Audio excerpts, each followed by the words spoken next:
In today's video, I'm going to teach you how to change your password on Zoom. Whether you're updating it for security reasons or just need something easier to remember, I'll guide you through each step to ensure your password is updated smoothly and efficiently. So let's get started. First, open your web browser and navigate to zoom.com. Once there, you'll want to log into your account. Make sure you enter your email and password correctly. Logging in is essential because it gives you access to your personal settings where you'll change your password. After logging in, take a look at the top right corner of the page. You'll notice your profile icon there. Go ahead and click on this icon.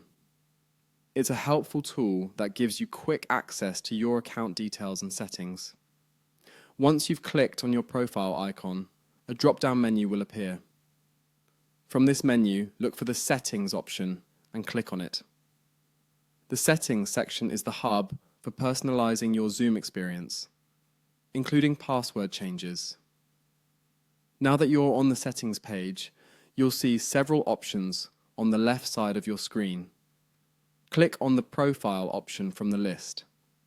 This is an important step because it directs you to the page where you can manage your login information, including your password. Once you're on your profile page, scroll down until you find the section labeled Sign In.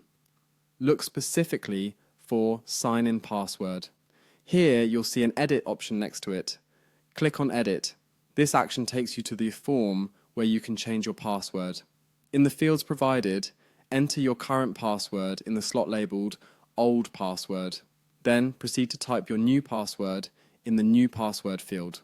It's always a good idea to create a strong password, something that's easy for you to remember but hard for others to guess. Try using a mix of letters, numbers, and special characters to enhance its strength. After you've carefully entered both your old and new passwords, scroll down and click Save Changes. It's crucial to make sure you enter your new password correctly before saving, as this will be your new login credential. Once you've saved the changes, a confirmation message will pop up on your screen. Click OK to confirm that your password has been updated successfully. And there you go, your Zoom password is now changed. Updating your password regularly is a great habit to maintain your online security, so be sure to do this periodically. I hope this tutorial